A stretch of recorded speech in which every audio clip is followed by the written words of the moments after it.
স্বৈরাচারকে নতুন করে আসতে দেব না, নাহিদ। জাতীয় নাগরিক পার্টি এনসিপির আহ্বায়ক নাহিদ ইসলাম বলেছেন, চাঁদাবাজ, সন্ত্রাস এগুলোকে ভয় পাবেন না।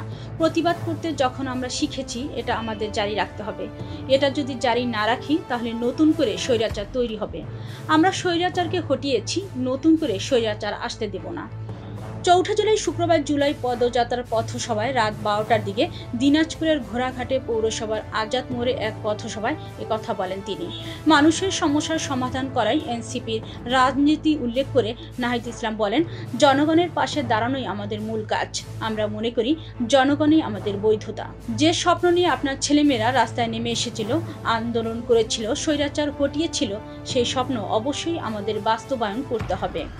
সবাইকে ঐক্যবদ্ধভাবে থাকার আহ্বান জানিয়ে এনসিপির আহ্বায়ক বলেন, আপনাদের এখানে যারা সংগঠক আছেন তারা ঘোড়াঘাটবাসী মানুষের পাশে দাঁড়াবেন। আমরা ঐক্যবদ্ধ থাকব, সংগঠনের বিস্তার ঘটাবো জেলা, উপজেলা, গ্রাম ও ওয়ার্ড পর্যায়ে। জাতীয় নাগরিক পার্টি এজন্য উত্তরবঙ্গের মানুষের জন্য কাজ করে যাবে। এজন্য আমাদের পদযাত্রা প্রথম শুরু করেছি উত্তরবঙ্গ থেকে। তিনি বলেন, আগামী ৩রা আগস্ট ঢাকার শহীদ মিনারে আমরা বড় একটি কর্মসূচি করব। সেদিন আমরা আমাদের জুলাই ইস্তেহার, ঘোষণাপত্র এবং উত্তরবঙ্গের মানুষের আশা আকাঙ্ক্ষা সনদ জাতির সামনে উপস্থাপন করব।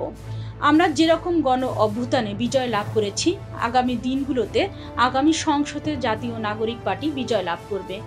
এ সময় আরও বক্তব্য রাখেন জাতীয় নাগরিক পার্টির এনসিপির সিনিয়র যুগ্ম আহ্বায়ক সামান্তা শারমিন, সদস্য সচিব আক্তার হোসেন, ঘোড়াঘাট উপজেলার শাখা সংগঠক প্রভাষক আব্দুল মান্নান সরকার ও কেন্দ্রীয় সংগঠক মেহেরাজ শাহরিয়ার মিথুন সহ আরও অনেকে এ সময় উপস্থিত ছিলেন।